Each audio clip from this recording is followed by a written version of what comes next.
En af de udfordringer, som jeg oplever, at en del ledere har, det er manglende tid. Fordi ledere, de skal både lede deres medarbejdere, de skal have nogle samtaler med dem, de går til møder, der er strategiudvikling og økonomistyring, der kan være nogen, der også har bestyrelsesarbejde, og så skal der også lige implementeres nogle af alle de her nye tiltag, som kommer både fra top og fra bund, og så er der lige IT-systemerne, og så er der lige arbejdsmiljøet, og der er nok alle mulige andre ting. Så ledere i dag, de har rigtig mange opgaver, de skal løse, og oftest kan det have den oplevelse af, at jeg har ikke tid til alt det, som jeg skal. Skab tid til ledelse, mens du udvikler dine medarbejdere. At skabe resultater gennem andre, det kræver jo, at man som leder behersker mange discipliner. Og en af dem, det er prioritering, og det andet, det er uddelegering. For effektiv lederskab, det kræver nødvendigt tilvalg, og det kalder også nogle fravalg. Desværre har jeg ikke tid. Kan du høre dig selv sige det? Mange ledere har et massivt fokus på et hav af driftmæssige opgaver. Opgaver, som er nødvendige for at sikre, at kunderne eller borgerne, eller hvem det er, de får de ønskede resultater.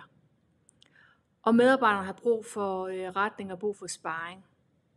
Men er alle opgaver hasteopgaver, og er alle opgaver lige vigtige? Er det vigtigt, at det er dig, der skal løse alle de her opgaver? Og måske tænker du, ja, det er mig, der skal løse alle de her opgaver. Men det interessante er måske, om der er noget, som der kan uddelegeres.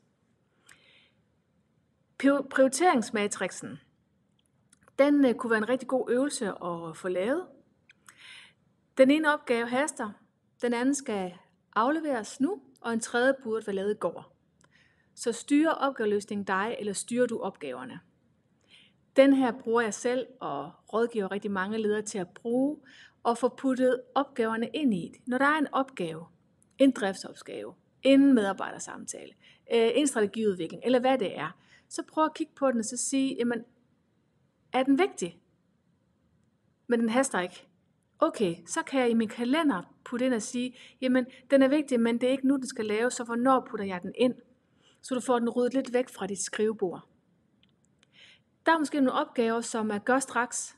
De er vigtige, og de haster. Det er simpelthen ikke noget, du kan vente med. Der er lige kommet en sygemelding ind, eller bestyrelsesmødet er blevet rykket frem, eller hvad nu det er. Så der er noget, der skal gøres lige nu og her, og det skal du gøre. Og det er der, hvor man kan sige, det trumfer ligesom måske noget af det planlagte. Og der er det rigtig vigtigt, at i en hverdag, at du ikke presser kalenderen til det yderste. Jeg ved godt, det er ønsketænkning, men måske nogle gange sige, at jeg planlægger 60%, fordi så er der også plads til alle de der opgaver, som pludselig kommer straks, og som skal løses. Så har vi eliminere. Det er ikke vigtigt, og det haster heller ikke. Hvad er det for nogle opgaver, du får ind på dit bord, hvor det er simpelthen ikke vigtigt? Det er simpelthen ikke noget, der er, jamen prøv nu at putte det over, måske ikke i skraldespanden, noget skal måske i skraldespanden, men få det prioriteret, finde ud af, jamen det er ikke noget, som jeg behøver at skal løse nu. Og så er der også nogle opgaver, de er ikke vigtige, men de haster. Det kunne være, at det ikke var vigtigt, at du lavede den. Det kunne være, at den her dagsorden eller den her opfølgning, at det ikke var så vigtigt, det var dig, der lavede den. Men den haster, og så kunne den måske uddelegeres til en anden. At lave det her, det kræver selvfølgelig jo tid og overskud til at få det gjort, men jeg tror, hvis det bliver sådan en del af en måde, du arbejder på, så vil du også opleve, at det bliver nemmere med tiden. Alle bør kunne finde en time, eller hvad? Minimum en time om ugen, hvor du sikrer, at du skaber et overblik over for din egen skyld og for andres skyld. Og det er kun et spørgsmål om prioritering. Sæt det ind i din kalender. Det kan være, at det er mandag morgen. Det kan være, at det er fredag eftermiddag, hvor du sætter ind i kalenderen. Det her, jeg skal VIP, noget vigtigt. Jeg skal planlægge min tid. Jeg skal have alle de her e-mail og post-its skal puttes ind i haster ikke og vigtigt, og hvad skal uddelegeres. Sig ja til det, der giver dig energi og overskud, og nej til det, der dræner dig. Ja, kan vi det i hverdagen, men måske en meget spændende øvelse. Og første skridt er selvfølgelig lige at finde ud af, hvad det er, der giver dig energi, og hvad det er, der dræner dig.